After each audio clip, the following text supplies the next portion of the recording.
Hi, good morning. Welcome to the podcast of João Ribeiro and Gautam Emani. Today, I'm going to talk about the mentality of some voters here in Brazil. Everybody knows every society has a conflict between the rich and the poor. That's in Marx. So the poor ones, they should unite themselves and vote for candidates who support their cause. This would be the natural thing to do. But then, why? Why do right-wing candidates keep winning elections? What happens?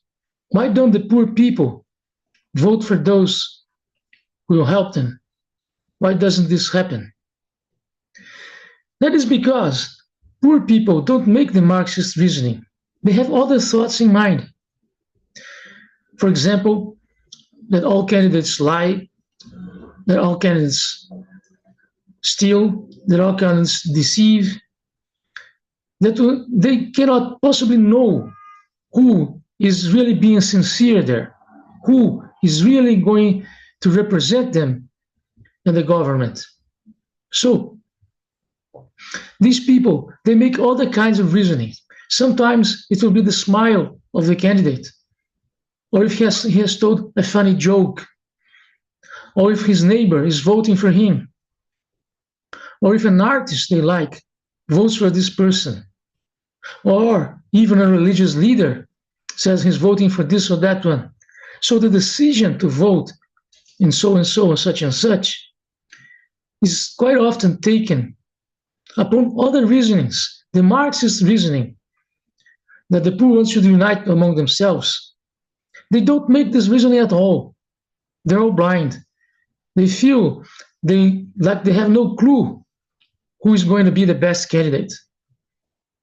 So this is part of the voters. They have this kind of reasoning. However, perhaps most interesting of all is that there are some people who make another kind of reasoning, which the left-wing people quite often they don't notice.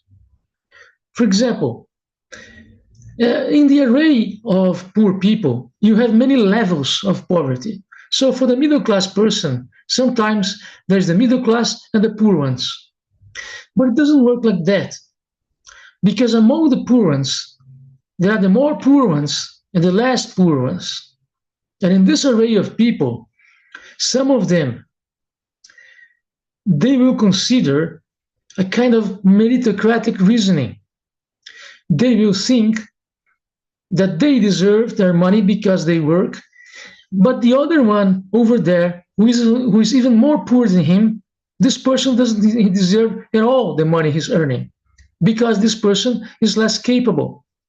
So money should go to the capable ones. Money should go to those who work hard.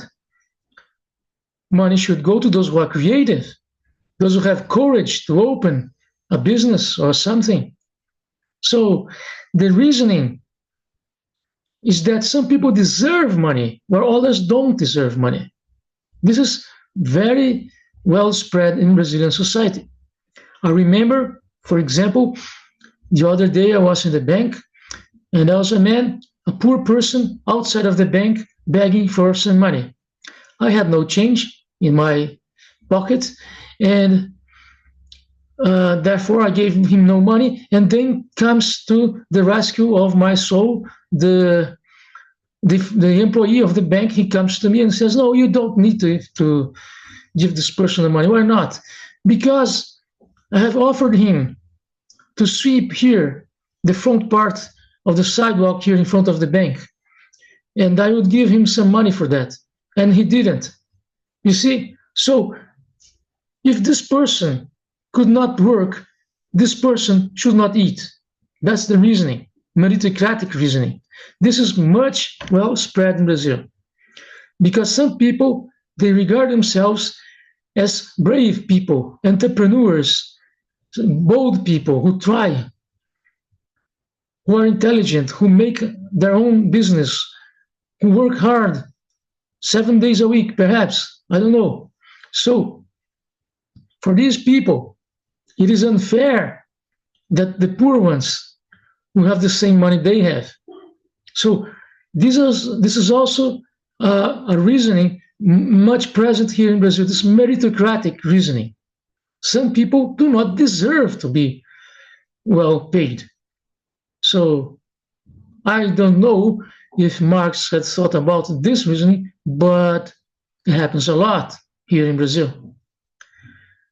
So that's it for today. Wait for my new podcast.